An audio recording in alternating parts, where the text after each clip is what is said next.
Hello everyone. अगर आपने इस वीडियो को क्लिक किया है तो इस वीडियो को शुरू से लेकर आखिर तक ज़रूर देखें। आज मैं आपको TRE 4 से रिलेटेड एक काफ़ी खुशखबरी या फिर दुख भरी न्यूज़ देने जा रहा हूँ। TRE 4 को लेकर सभी बच्चे इंतज़ार कर रहे हैं। अब इंतज़ार की घड़ी समाप्त हो चुकी है। ये बातें आप कई दिनों से सुनते आ रहे हैं।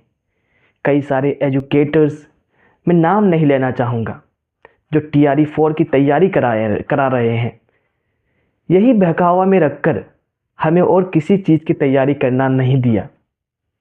हम शायद किसी और एग्ज़ाम की भी तैयारी कर सकते थे, लेकिन उन्होंने बहका बहका कर कि नहीं, कल आ रहा है, परसों आ रहा है, रोस्टर क्लियर हो गया है। इस वजह से हम इसी लूप होल में फंसे रह गए और शायद अभी भी फंसे हुए हैं, जिसकी वजह से कई सारे लड़के खास करके डिप्रेशन में जा चुके हैं। उसमें से एक मैं भी था। तो हमें सिर्फ TRE 4 के पीछे नहीं रहना है, हमें अपना प्लान बी तैयार करना होगा। प्लान बी में क्या हो सकता है? हम सिर्फ TRE 4 के अलावा कुछ अदर एग्ज़ाम्स की भी प्रिपरेशन करनी होगी, या फिर हमें इन सब के अलावा अपने स्किल्स को डेवलप करना होगा। जब तक हम अपना प्लान बी तैयार नहीं करेंगे, हम अपने आप को कोसते रहेंगे, क्योंकि सरकार की क्या मंशा है किसी को नहीं पता। और एजुकेटर्स तो अपने पैसे बोरे बोरे छाप रहे हैं, अपने कोर्सेज बेच रहे हैं। हर महीना कोई नया कोर्स निकाल दे रहे हैं, कभी माइंड मैप तो कभी 99 रुपीज़ का कोई और कोर्स। हर महीने उन लोगों के कोर्सेस आ रहे हैं, उन लोगों की दुकानें तो चल रही हैं, लेकिन स्टूडेंट्स का क्या?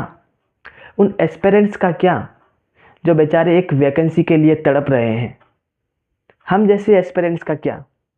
सिर्फ कोर्सेज खरीद के सिर्फ पढ़ते जाएं, मंजिल कहाँ है किसी को पता नहीं। तो मेरी एक एडवाइस है आप सभी लोगों से, आप सभी एस्पिरेंट्स से जो TRE 4 की तैयारी कर रहे हैं, कि हमें सिर्फ TRE 4 के पीछे नहीं रहना है अब। क्योंकि हम लोगों ने अपने 2 साल जवानी के बर्बाद कर दिए।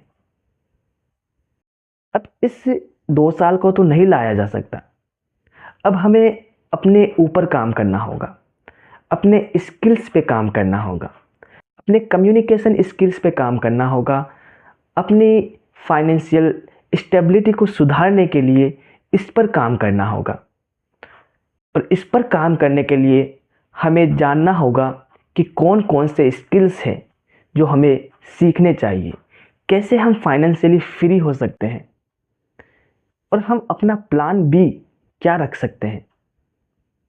अदर एग्ज़ाम्स कौन कौन से हैं जो हम अप्लाई कर सकते हैं, जिसके लिए हम फॉर्म भर सकते हैं, और अभी रनिंग में कौन से एग्ज़ाम्स आने वाले हैं। इन सभी की जानकारी हमें रखनी होगी, और इन सभी की जानकारी मैं आपको अपने आने वाले वीडियोज़ में दूंगा। और इस चैनल का जो उद्देश्य है यही है कि आप सभी एस्पिरेंट्स की हेल्प करना, आप सभी एस्पिरेंट्स को गाइड करना, और साथ ही साथ आप लोगों से भी गाइडेंस लेना। तो आप अपना प्लान बी कमेंट सेक्शन में ज़रूर लिखकर बताएं कि आपने अपना प्लान बी क्या रखा है। क्या आप TRE 4 के साथ साथ किसी चीज़ की और भी तैयारी कर रहे हैं, या फिर फाइनेंशियली फ्रीडम होने के लिए, स्टेबिलिटी लेने के लिए कुछ अर्निंग भी कर रहे हैं? अगर कर रहे हैं तो किस तरह से कर रहे हैं, अगर आप कमेंट सेक्शन में बताएंगे तो और बच्चों को भी इसका फ़ायदा मिलेगा। क्योंकि सभी कमेंट्स पढ़ते हैं और उससे एडवाइस लेते हैं, उससे गाइडेंस लेते हैं। तो आपकी छोटी सी हेल्प करोड़ों लोगों को गाइडेंस दे सकती है। तो आप सभी से गुजारिश है कि आप इस चैनल को सब्सक्राइब करके रखें, और आपको गाइडेंस देने का काम भी करूंगा, और मैं आपसे गाइडेंस लेने का भी काम करूंगा। क्योंकि TRE 4 ने सभी बच्चों को बहुत ज़्यादा ट्रॉमा दे दिया है। बहुत सारे बच्चे डिप्रेशन में हैं। मैं खुद कई बार डिप्रेशन में जा चुका हूँ, फिर वापस कैसे कैसे निकला हूँ आपको मैं कभी बताऊँगा डिटेल में। क्या आपकी भी स्थिति ऐसी ही है? और मैं माफ़ी भी मांगना चाहूँगा इस तरह का थंबनेल लगाने के लिए। ये थंबनेल मैंने सिर्फ इसलिए लगाया ताकि आप सिर्फ कम से कम वीडियो पर क्लिक तो करें कि कितने बच्चे हैं जो इन चीज़ों पर सफ़र हो रहे हैं। तो आज के लिए मैं रखता हूँ इतनी ही। नेक्स्ट वीडियो में बात करेंगे प्लान बी को लेकर। तब तक के लिए आप अपना ख्याल रखें, प्लान बी सोचें और कमेंट सेक्शन में ज़रूर बताएं। Thank you.